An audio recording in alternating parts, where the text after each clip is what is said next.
There's been a lot of continuity. Now, unfortunately, I don't know that the continuity that you've had on the football team and she's had as the principal has gone across all the teachers there, but y'all have been there. Yeah, and I think there is a good core of teachers in the building that have been there since we were going through and counting the other day, but we have a good continuity of mix. And what I really like is, I think, talking about community in Johnston County is, Johnston County has a strong community and there's the towns, but Cleveland isn't really technically a town. Correct. And it was something that was kind of lacking when we first opened. It really didn't have a community feel. People just lived here. Correct. And worked. But I think the high schools helped in that, and the success of sports teams has helped build that. But I think there's a feel of a building community.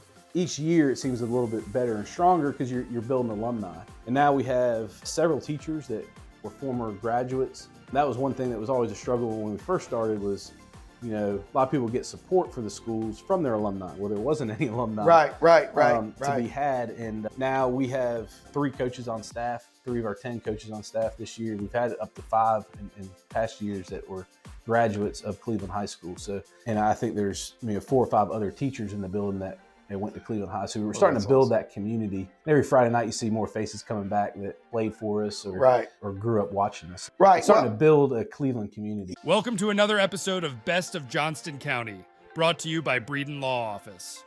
Our host, Jonathan Breeden, an experienced family lawyer with a deep connection to the community, is ready to take you on a journey through the area that he has called home for over 20 years.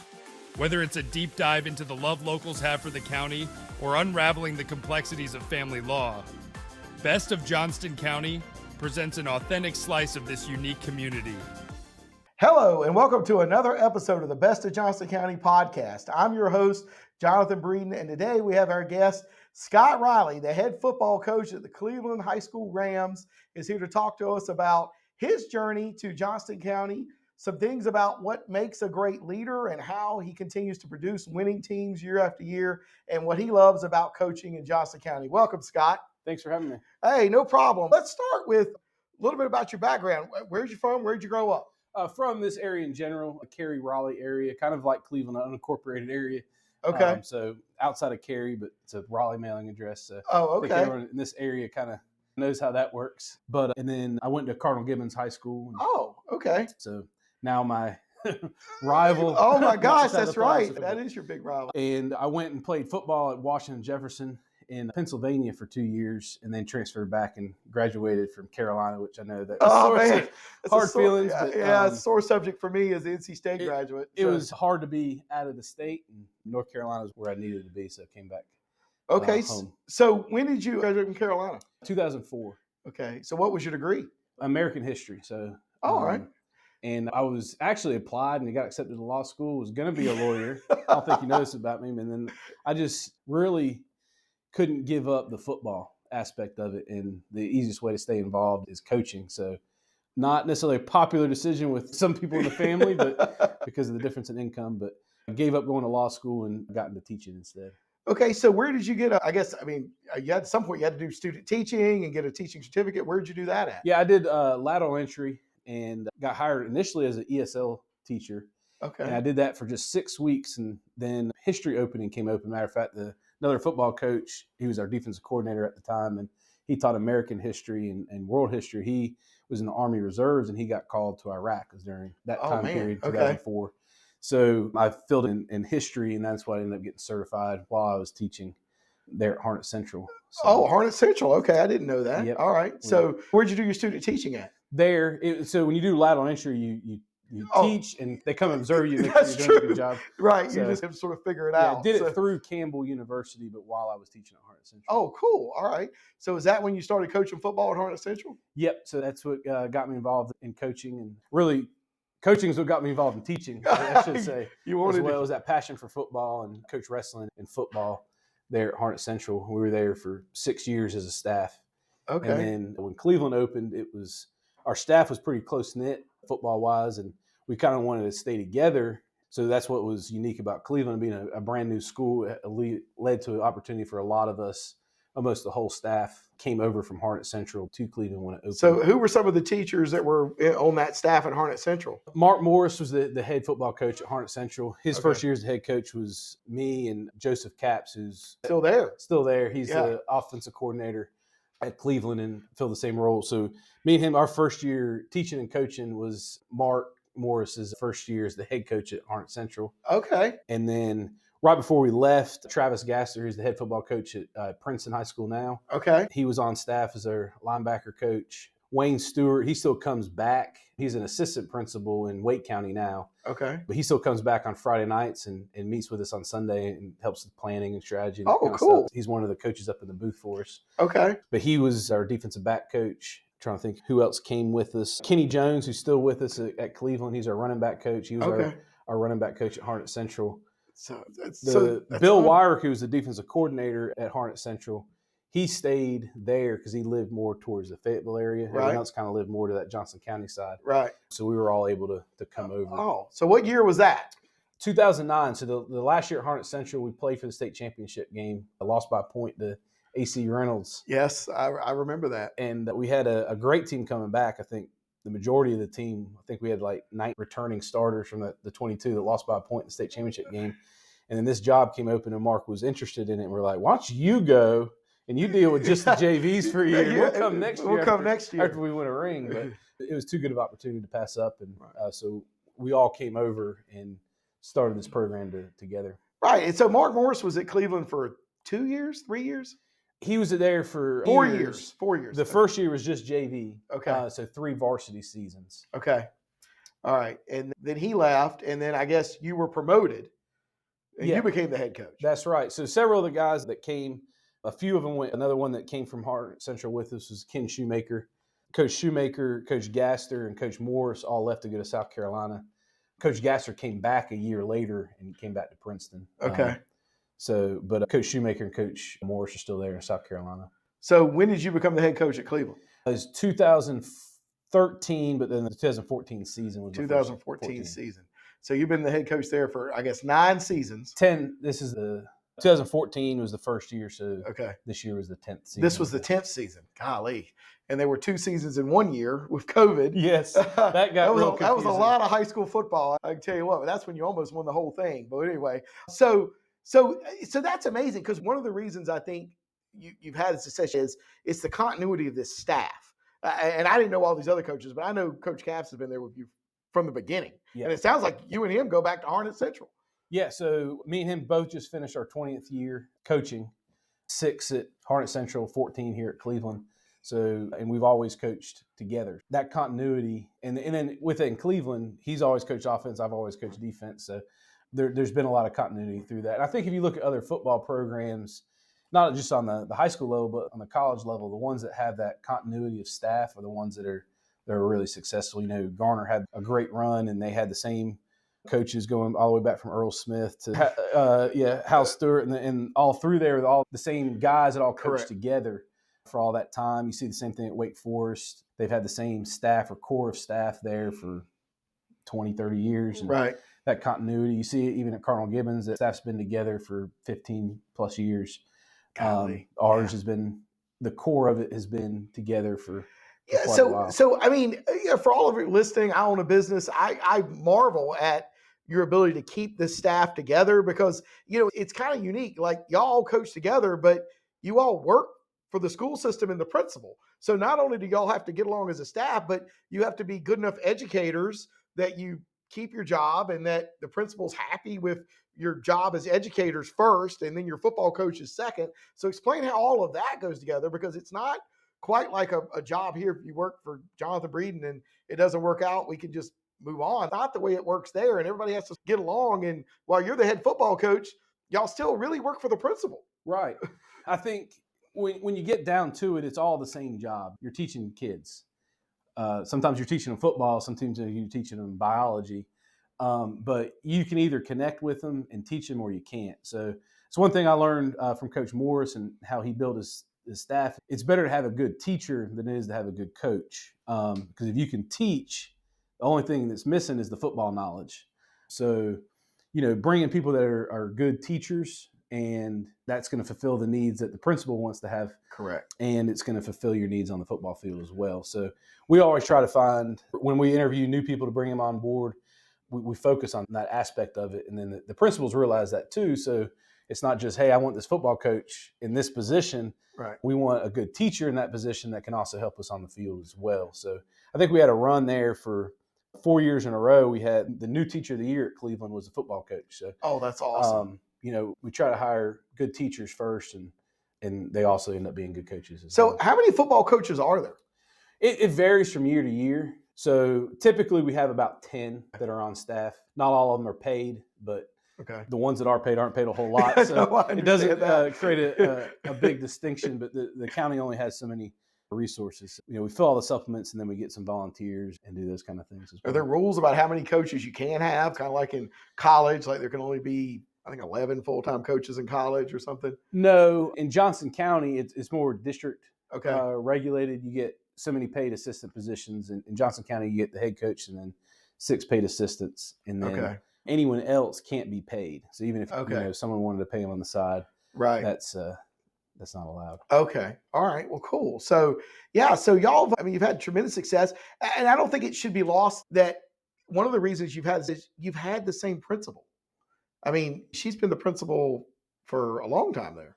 Yeah, a lot of continuity. So when I was an assistant, she was an assistant principal, Miss Salzhair, and she left and went to the middle school for a couple of years. Right. And Mr. Bird, who obviously Mr. Bird. I know Mr. Bird. He was a very good principal. So he was there for a few years, and then he moved up to county office as assistant superintendent now, and she came back from the middle school. So we've had a lot of continuity there. And Mr. Bird was a great principal, and his son is obviously a very good football player as well. His son is an excellent football player, Jackson Bird, the quarterback. It was, I guess Miss Salzhair, she came back in, was it 16? She's been there 7 years? That sounds right. It's in that ballpark, when you're there for so long. Right, I know, right. But it's been a while. So, there's been a lot of continuity. Now, unfortunately, I don't know that the continuity that you've had on the football team and she's had as the principal has gone across all the teachers there, but y'all have been there. Yeah, and I think there is a good core of teachers in the building that have been there since we were going through and counting them the other day. But we have a good continuity of mix. And what I really like is, I think, talking about community in Johnston County is, Johnston County has a strong community and there's the towns, but Cleveland isn't really technically a town. Correct. And it was something that was kind of lacking when we first opened. It really didn't have a community feel. People just lived here. Correct. And worked. But I think the high schools helped in that, and the success of sports teams has helped build that. But I think there's a feel of a building community. Each year it seems a little bit better and stronger because you're building alumni. And now we have several teachers that were former graduates. That was one thing that was always a struggle when we first started was, a lot of people get support for the schools from their alumni. Well, there wasn't any alumni to be had. And now we have 3 coaches on staff, 3 of our 10 coaches on staff this year. We've had up to 5 in past years that were graduates of Cleveland High School. So, and I think there's 4 or 5 other teachers in the building that went to Cleveland High. So we were starting to build that community. Every Friday night, you see more faces coming back that played for us or grew up watching us. Starting to build a Cleveland community. Yeah, it's awesome. And I moved here in 2000. Of course, high school opens in 2009. And there, there was community. And so my thought was to try to help build it through the Chamber of Commerce. So we started the Greater Cleveland Chamber of Commerce out here. I was one of the very first members of that. And, I tried to be as involved as I could with Celebrate Cleveland and Cookie Pope and the fireworks on July 4th, to try to create a sense of community out here. But we didn't have the high school. Heck, when I got here, we didn't even have West Johnston High School. These kids were being either bused to South or to Clayton High School. And then, West opens a few years after I get here, and then they build Cleveland. And that's one of the things I was looking forward to was in building the high school, because I do think high school football and the high school can create a sense of community, even if you're just at basically is a boom intersection here that just continues to explode, here at 4042, which now it might not be 4042 anymore. It might become 4039 as they're talking about renumbering Highway 42 because of the interstate. So US 70 bypass is going to be Interstate 42, but that's for a different podcast. We'll probably have somebody on from Department of Transportation to explain that. But anyway, so it's been really good. And I think it's also helped that the football team, which is often the face of a high school, has been so successful because everybody wants to cheer for a winner. Yeah, I think, obviously you get more fans when you're being successful and doing it the right way and that kind of thing. But, high school football, regardless where it's at, is kind of like the new public square. It's where everyone comes out and hangs out on Friday night. And the more successful, the more people come together. And hopefully we can continue that and continue to build a greater Cleveland unity. Yeah, it's been so much fun to go to the games. It helps when you haven't lost a regular season game in 6 or 7 years or something. It helps to be cheering for a winner, but they're running the right way. Your teams are not committing a bunch of personal fouls. I don't think I've ever seen any player of yours in a fight or any of that. And that just doesn't happen. Clearly that comes from coaching and discipline and stuff like that. Yeah. Obviously I think when you get into coaching at the high school level, you're doing it primarily as a vehicle to teach these guys how to be productive members of the community and how to be good citizens, how to be men. And there's not a lot of ways to do that in the school building anymore because you got to get the material in and that kind of stuff. So I think almost all of our coaches are doing it for the right reasons, and that comes across in the results you put on the field. Right. So a lot of parents listen to this podcast. How do you get 60 to 70, 14 to 17-year-olds running into each other, all going in the same direction? It's hard. It takes a lot of people. I think what we found is you really got to connect with them. And I don't care what kind of personality you have, it's really hard to connect with more than 10 or 11, 12 individuals just because of personality differences. So one thing I try to do in building a staff is obviously get people that are on board and like-minded, but aren't going to be cookie cutter. I think it happens a lot in coaching. It might happen a lot in the corporate world. I'm not involved, but they see someone be successful and they want to do it just like them. And you end up playing a role rather than being who you are. And I think that it's if I have 10 clones on staff, we're really only going to connect and reach 10, 15 guys that connects with. Oh, I see what you're saying. So if we have a diversity of personalities, we have a wide variety of guys on our staff, and all of them come about it a different way. And certain players gravitate to certain coaches, whether it be in their position group or just their personality. And I think when you can connect to certain guys on a personal level, it really leads to them getting success on the field or in the classroom. So a lot of times a kid's messing up on the field or in the classroom. I don't say a word to them because I know the way I go about things isn't going to resonate with them. So I'll go and be like, hey, Coach Hughes, can you talk to him for me? Okay. This is what we need to get done. And we all get on the same page. We all have our guys that we connect with.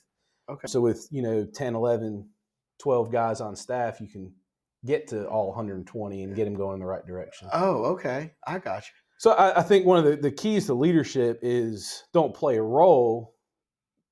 Be yourself in the role as a leader. And as long as the direction is the same, you can get that. A lot of people, because I think what's unique about football is you have a wide variety of types of people, size-wise, skill-wise, but just from diverse backgrounds. We got some players that, don't have very much, and we have some that have a lot, and everything in between those two extremes. And getting them all to have a common goal for a team and for community is difficult, but it takes a lot of different people to get that done. Yeah, no doubt. And so you practice a lot and you run the same offense and the same defenses every year. So a young man coming into your program, by the time, and y'all start with some of them, even in middle school and Pop Warner, they're running some of the similar schemes. So they're going to learn the same thing. And it's just every year trying to get better with these same 10 or 15 base offensive plays and these same 3 or 4 base defensive plays, correct? Yeah, so you want some continuity there so they're familiar. Obviously, the less they're thinking, the faster they can play, and that's the key. And then as they come through our program, they're going to get bigger, faster, and stronger physically, but they're also going to get more refined in the details and do each of those jobs better as they get through there. So that's another thing we structure some people have like a JV staff and a varsity staff. We have one staff, right? And you coach that position all through. So you coach JV and varsity, but you coach just defensive backs, or you coach just linebackers. Okay. So that way they're getting the same message for 4 years about how to do that, what your expectations are on Thursday night. It's going to be the same as they are Friday nights when it matters just a little bit more. Oh, yeah. Well, that's cool. That's awesome. Have family law questions? Need guidance to navigate legal challenges? The compassionate team at Breeden Law Office is here to help. Visit us at www.breedenfirm.com for practical advice, resources, or to book a consultation. Remember, when life gets messy, you don't have to face it alone.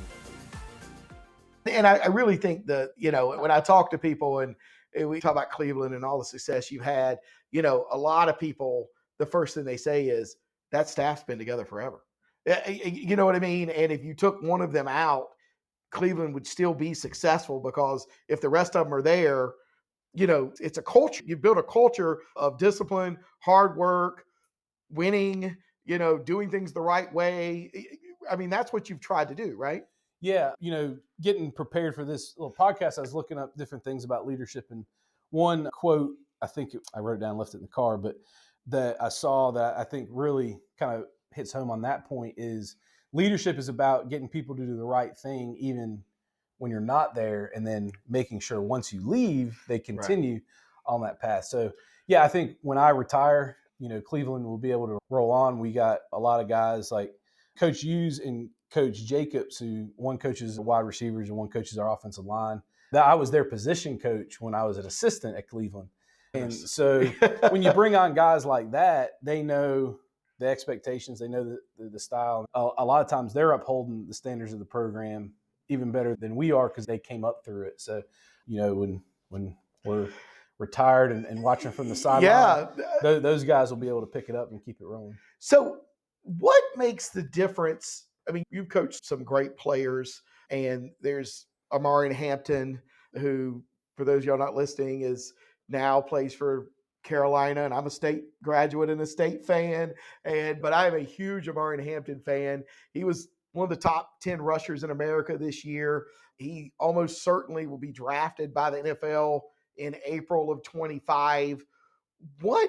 Is there anything that makes him, or players of that level, and I don't know how many players you've had in the NFL, but he's for sure going to the NFL if he doesn't get hurt, different than the other players, whether it be God-given talent, how hard he works, I mean, stuff like that? Well, obviously the talent is something that can't be replicated. Right. He has a lot of God-given talent, but there are other people around the country that are as big and fast and strong as he is, but there's very few in the whole world that have the work ethic that he does.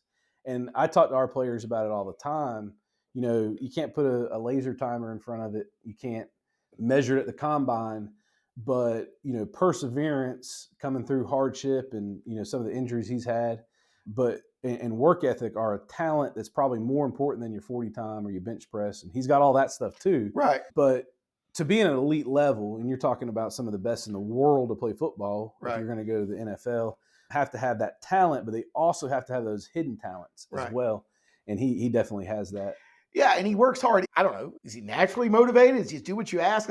Like if I wanted my child, I mean, not to be Amari Hampton, but I'm saying, like, sometimes I think parents like me sometimes get a little frustrated that they don't go out and practice as hard, work as hard as maybe we think they should to be better at these sports. I mean, anything you can encourage, any words of encouragement or anything like that? Or maybe the young man has to just say, you know what, I'm going to do this. I'm going to buy in and I'm going to do this work. Yeah, I think part of it's his passion for football. He loves football. And, my son's will be at Cleveland High School next year. He's in 8th grade right now. So I try to learn a lot from the great parents that we've had at Cleveland and some of the not so great experiences as well. And I think sometimes parents will push kids down a path that they want to see them go on, and not necessarily a path that they want to be on. And Amarion's always wanted to be a football player and loved playing football. During COVID, we couldn't practice. We couldn't do anything. We'd lock up the gates and do all that. I was constantly getting calls from the county. Hey, there's players out on your field. They're practicing. I'm not there. I'm at home. I'll send you a selfie. I'm sitting on the living room. All the gates are locked, but you had these players, and Amarion was a leader of that, climbing fences to get on a field somewhere just because there was a pandemic. They wanted to still pursue their passion and play football. And to do what he did, even during the pandemic where we didn't have weightlifting class and all that, it's just a testament to how much he loved football. And he wasn't the only one from that class. That senior class was a special class in as far as how much they loved the sport. And, but I think part of it is he's pursuing what he really loves doing.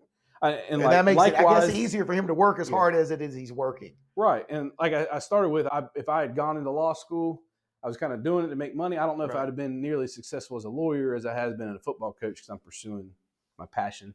Right. And I think when you pursue what you love, it's a lot easier to work hard. Right. Well, that's true. And I love being a lawyer, and I love representing families and getting children out of bad situations. And, coming here and having all these employees is not a job. You know what I mean? And you coaching football and teaching high school students is probably, you don't probably see that as a job. Right. Because you just love it. And that's what I tell all our guys too, is like, find what you love and then figure out how to make money doing it. And that's how you make a living. Right. That's true. That's true. I think he will be able to do that, toting a rock for someone in the NFL. Yeah, no, I honestly think that he has the talent to probably play in the NFL. Which would be amazing. I mean, because he could make money that changes entire life and his children's lives and his grandchildren's lives, if he invest it properly and stuff like that.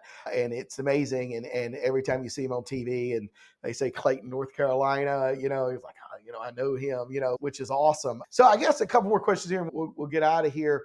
Let's talk about some of the successes.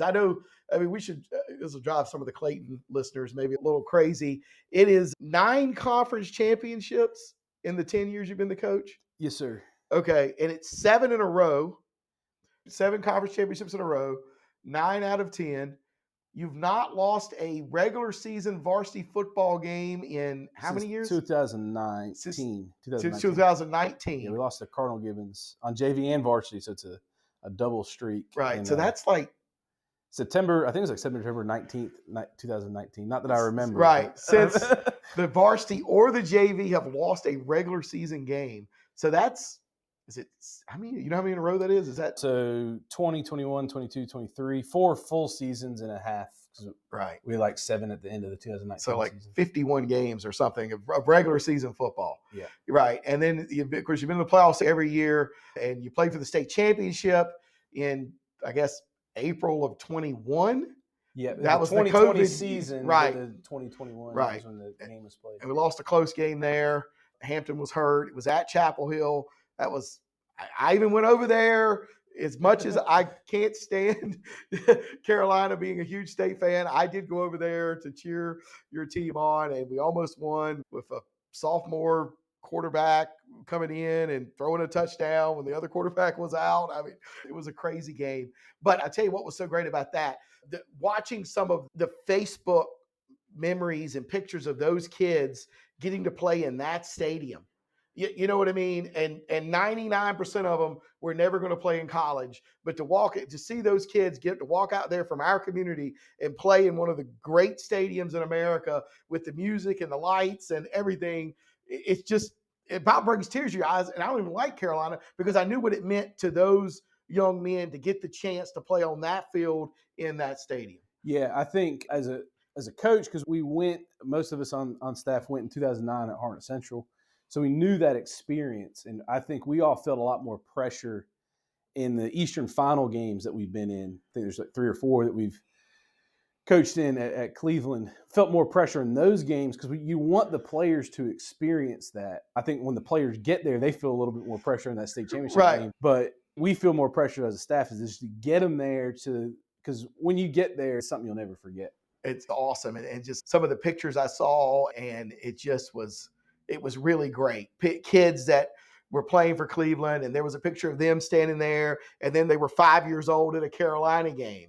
And one of them said, I made it. You know what I mean? Like, it was just that kind of stuff. It just matters. I grew up in Laurinburg, went to Scotland High School. Scotland High School was not all that great when I was a child coming on. We were okay, but it got really good after I left. And so they have played for 5 or 6 state championships. They won 1, and I've tried to go to all of those games, even though I don't know those children anymore. But, I know where those kids came from, and to see them playing at Wallace Wade Stadium at Duke, I saw them lose a championship game at NC State in Carter Finley Stadium one time. I saw them win a championship at Wake Forest and get to play in that stadium. And, I know what a memory for those kids it was going to be. And Scotland went on a run there where they played several state championships in a row, 5 out of 6 or something like that. And I would just smile. Even though I didn't know the kids, I knew what it meant because I knew where they were from.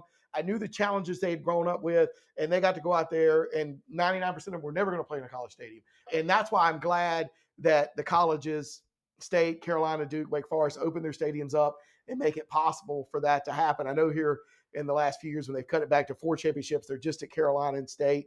I think they're going to expand that in a couple of years, and maybe Wake Forest and Duke will get back involved in the rotation. So I guess my last question for you is, you've been here, you've had chances to go other places. What do you love about teaching in Johnston County and working at Cleveland High School? I think it comes down to people. People are like, you're not loyal. I don't think any person is loyal to a place, but I think you become loyal to the people there. So Miss Salzhair being the principal there, she's going to have our back and kind of support our program. So you're loyal to those people, the community here, and a lot of times those opportunities come up. One of the biggest draws back to Cleveland is the Friday nights. When we first started out, no one there, no one watching. But now even our sidelines get filled up of guys that have played for us, and they come back and, doing all kinds of different things, from doctors to roofers, and they're all there together on the sideline, telling a kid they've never met before how important it is for them to win this game or to make that catch or whatever it may be. Right. Those type of moments is what kind of draws you in. You want to come back and be a part of that because with us, me and Coach Capps and Coach Jones, we've been there for the whole journey of it. So whenever a guy comes back at Cleveland, we know him. And so I think that's the biggest thing is, you become loyal to the people of Johnston County, the people of Cleveland, and definitely the team. That's awesome. No, and it's so much fun. And if you've not had a chance to go see Cleveland play on Friday night next fall, definitely go out there and do it. It's a lot of passing, a lot of 5 wide receivers, a lot of points on the scoreboard up and down the field. It is not old school Big Ten football, I can tell you that. And there's bring no horns. My wife's convinced we lost the Hogger because they were louder because they got to use horns. No, they brought horns. That's right. She said she's going to buy horns and start passing them out at our game. No, that's right. That's great. So anyway, well, that'll do it for this episode of the Best of Johnston County Podcast. We'd like to thank all of y'all for listening. If this is your first time following this podcast, if you would do us the favor of liking or subscribing or following this podcast, wherever you're getting this podcast, whether it be on Apple Podcasts, Spotify, YouTube, or our website, so that you'll be aware of future episodes of the Best of Johnston County Podcast. They come out every Monday, and you'll be interested to see, if you've not listened to some of the previous episodes, well, please go back and listen. We've had county commissioners, we've had the Parks and Rec director, we've had state house members, we now have a high school football coach. So there are a lot of good guests that have been out there. Definitely go back and listen to some of those episodes. If you do us a favor of giving us a 5-star review down at the bottom of wherever you get this podcast, that'll help expand the reach of this podcast so other people will find out about the Best of Johnston County Podcast and can learn more about why I and all of the guests love Johnston County. Till next time, I'm Jonathan Breeden. That's the end of today's episode of Best of Johnston County, a show brought to you by the trusted team at Breeden Law Office. We thank you for joining us today, and we look forward to sharing more interesting facets of this community next week. Every story, every viewpoint adds another thread to the rich tapestry of Johnston County. If the legal aspects highlighted raise some questions, help is just around the corner at www.breedenfirm.com.